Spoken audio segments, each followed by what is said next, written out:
జగన్మోహన్ రెడ్డి గతంలో చూస్తే ఎక్కడికి వెళ్ళాలన్నా సరే 10 కిలోమీటర్లు 5 కిలోమీటర్లకు కూడా హెలికాప్టర్ వాడిన పరిస్థితి నుంచి ఈరోజు రోడ్డు వారి ర్యాలీలు చేసే పరిస్థితికి ఎందుకు వచ్చారనుకోవాలంటారు?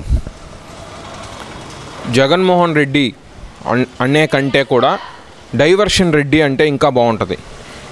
జగన్మోహన్ రెడ్డి మీరు గతంలో చూసుకోండి, అతను అధికారంలో ఉన్నప్పుడు ఏదైనా సరే ఒక ఇన్సిడెంట్ జరిగితే దాన్ని డైవర్ట్ చేయడానికి అప్పుడున్న తెలుగుదేశం పార్టీ నాయకుల్ని వాళ్ళ ఇళ్ళ మీదకి వెళ్ళి దాడులు చేయించడం, లేదంటే వాళ్ళని ఎవరో ఒక ప్రముఖ నాయకుడిని అరెస్ట్ చేయించడం చేసేవాడు. ఇప్పుడు ఇదే జగన్మోహన్ రెడ్డి అధికారాన్ని కోల్పోయిన తర్వాత ఈరోజు ఏదైతే తల్లికి వందనం పేరుతో ఇంట్లో ఉన్న ప్రతి ఒక్క బిడ్డకి చంద్రబాబు నాయుడు గారు డబ్బులు వేస్తే వాళ్ళ ఖాతాల్లో జమ చేస్తే అది చూసి ఓర్చుకోలేని జగన్మోహన్ రెడ్డి ఇప్పుడు రాష్ట్రంలో ఉన్నటువంటి ప్రతి ఒక్క పేదవాడు ఆనందంతో సంతోషంగా ఉంటే వాళ్ళు చదువుకోవడానికి ఈ డబ్బులు ఉపయోగపడతాయని ఎక్కడికక్కడ రాష్ట్ర వ్యాప్తంగా చంద్రబాబు నాయుడు గారికి, విద్యాశాఖ మంత్రి నారా లోకేష్ గారికి పాలాభిషేకాలు చేస్తుంటే అది చూసి ఓర్చుకోలేక ఎవరో బెట్టింగ్లో డబ్బులు వేసి డబ్బులు పోగొట్టుకొని ఆ అవమానాన్ని ఆ బాధను తట్టుకోలేక అతను సూసైడ్ చేసుకుంటే ఇతను ఒక ప్రతిపక్ష నేతగా ఉండి ఇతను వెళ్ళి ఎందుకు మరి పరామర్శిస్తున్నాడో ఇదైతే రాష్ట్రంలో అర్థం కాని పరిస్థితి. కేవలం ఇతను ఏదైతే తల్లికి వందనం కార్యక్రమం సక్సెస్ అయింది కాబట్టి దాని నుంచి మీడియాని డైవర్ట్ చేయటానికే ఈరోజు పల్నాడు జిల్లాకి జగన్మోహన్ రెడ్డి రావటం జరిగింది. అంతకు మించి ఇంకేం లేదు. మరి చూస్తే కనుక ఆయన చెప్తుంది ఏంటంటే కనుక రాష్ట్రంలో రావణ రాజ్యం నడుస్తుంది, అసలు రెడ్ బుక్ పాలన నడుస్తుంది. తెలుగుదేశం వాళ్ళు అసలుకి వైసీపీ పార్టీ నాయకులను బతకనీయటం లేదు, ప్రతి ఒక్కళ్ళ మీద అన్యాయంగా కేసులు పెడుతున్నారు, అక్రమంగా కేసులు పెడుతున్నారు, అసలు నాగమల్లేశ్వరరావు చావుకి ప్రధాన కారకుడు చంద్రబాబు నాయుడే అంటూ ఒక స్టేట్మెంట్ అయితే ఇచ్చాడు కదా మరి జగన్మోహన్ రెడ్డి. మరి దాన్ని ఎలా చూడాలంటారు? జగన్మోహన్ రెడ్డి అసెంబ్లీకి పోవట్లేదు, ఖాళీగా ఉంటున్నాడు, ఏదో ఒకటి మాట్లాడాలి కాబట్టి మాట్లాడుతున్నాడు. ఇప్పుడు కొడాలి నాని అసెంబ్లీలో పిచ్చి పిచ్చిగా చంద్రబాబు నాయుడు గారు వాళ్ళ భార్య మీద మాట్లాడింది వాస్తవం. అదేవిధంగా వల్లభనేని వంశీ మాట్లాడింది వాస్తవం. బోరగడ్డ అనిల్ మాట్లాడింది వాస్తవం. నా కొడకల్లారా నరుకుతాను, తలకాయలు తీస్తాను, బండికి కట్టుకొని ఏలాడి తీస్తాను, ఇవన్నీ వాస్తవాలే. వీళ్ళు ఎక్కడెక్కడ ప్రతి సంక్రాంతికి వీళ్ళు ఎన్ని కోడి పందాలని, లేదంటే రమ్మీ అని, లేదంటే ఇంకోటి క్యాషినో కానీ ఇవన్నీ పెట్టి అక్రమంగా డబ్బులు సంపాదించింది వాస్తవం. వీటి మీద వీళ్ళని అరెస్ట్ చేస్తున్నారు. నిజంగా వీళ్ళు తప్పు చేయకపోతే వీళ్ళకి అడ్వకేట్స్ అంటారు, కోర్టులు ఉన్నాయి, న్యాయ వ్యవస్థ ఉంది, ప్రూవ్ చేసుకోమనండి. అక్రమంగా ఎవడి మీద ఎవడో కేసులు పెడతారండి? అంత నీచానికి పాల్పడే మనిషి అయితే కాదు. నిజంగా చంద్రబాబు నాయుడు గారు కనుక అక్రమంగా అరెస్ట్ చేయమంటే, లేదంటే కక్ష సాధింపుల చర్యలు జరుగుంటే ఈరోజు పల్నాడు జిల్లా జగన్మోహన్ రెడ్డి గారు వచ్చేవాళ్ళ?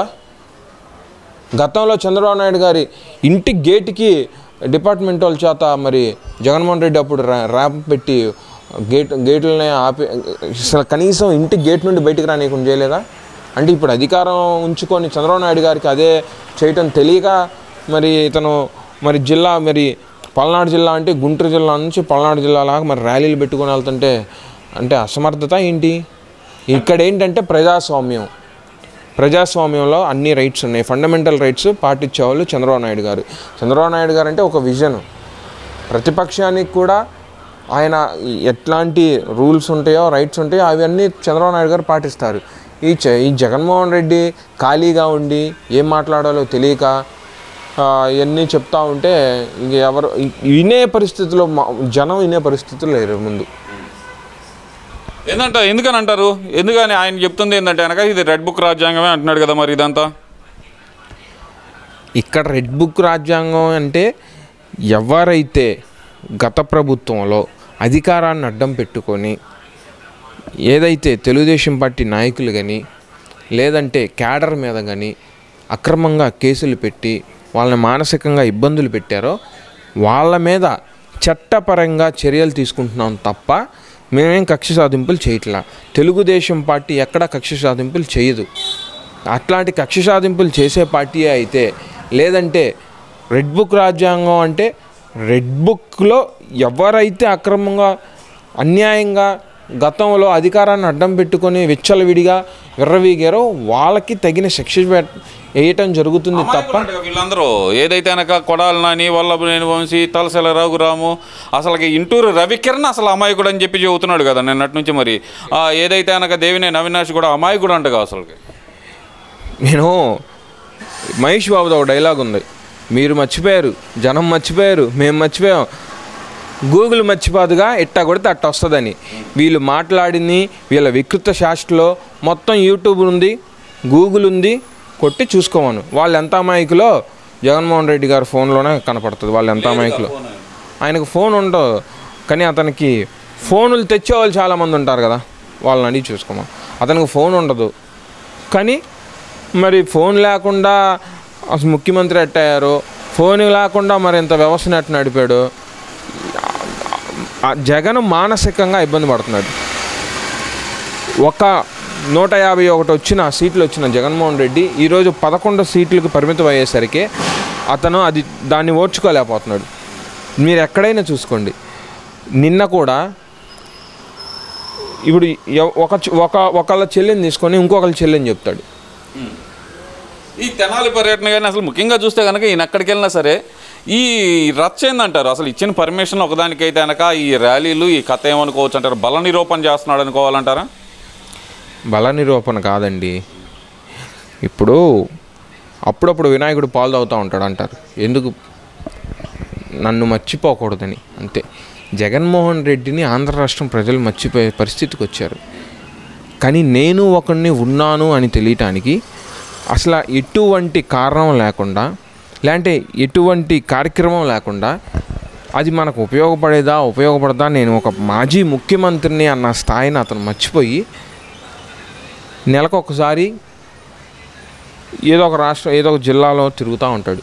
ఎందుకు తిరుగుతాడంటే జగన్మోహన్ రెడ్డి కూడా ఉన్నాడు, ఓకే జగన్మోహన్ రెడ్డి కూడా రాజకీయాల్లో ఉన్నాడు అని జనం అనుకోవాలి కాబట్టి తిరుగుతూ ఉంటాడు. జనాల్లో ఉన్నాడు అనిపించుకోవడానికి ఆయన పార్టీ ఉంది కదా ఆల్రెడీ. అసలుకి ఎక్కడుందండి పార్టీ? వైఎస్ఆర్ పార్టీలో 40% ఓట్ షేర్ ఉంది నాకు. అసలుకి ఇంకోటి కూడా చెప్తుంది ఏంటంటే కనుక ఇంకొక ఒక 20 నెలల్లోనే మళ్ళీ మనం అధికారంలోకి వస్తాం, సినిమా చూపిస్తాను, బట్టలు ఉప్పతేస్తానని చెప్పి నిన్న కూడా ఛాలెంజ్ చేస్తున్నాడు కదా మరి ఆయన. నేను అదే అంటున్నాను, 151 నుంచి 11కి వచ్చేసరికి దాన్ని ఓర్చుకోలేని అతను ఇట్లాంటి డైలాగులన్నీ కొడతా ఉంటారు. ఈ బట్టలు ఉప్ప తీసే ప్రోగ్రామ్ ఏంది, ఈ సినిమాలు చూపించే ప్రోగ్రామ్ ఏమనుకోవచ్చు అంటారు? అదే అంటున్నాను, రెడ్ బుక్ రాజ్యాంగం అని మన తెలుగుదేశం పార్టీనంట, ఇతను నేను బ్లూ బుక్ రాసుకోండి, ఏ బుక్లో అయినా రాసుకోండి అంటున్నాడు. మరి అక్కడ కరెక్ట్ ఏం చేయాలంటారు రాసుకోండి. ఇతను కక్ష సాధింపులు చేస్తాడు. జనాన్ని భయపెట్టి గతంలో 5 సంవత్సరాలు జనాన్ని భయపెట్టి ఇతని పార్టీ నాయకులు వీళ్ళు పెట్టిన భయం, వీళ్ళు చేసిన కక్ష సాధింపుల వల్ల వీళ్ళకి 11 వచ్చాయి. ఇంకా జనాన్ని భయపెడతానంటే ఇంకా రాష్ట్రంలో వైఎస్ఆర్సీపీ కాంగ్రెస్ కనపడిన పరిస్థితికి వెళ్ళిపోతారు వీళ్ళు.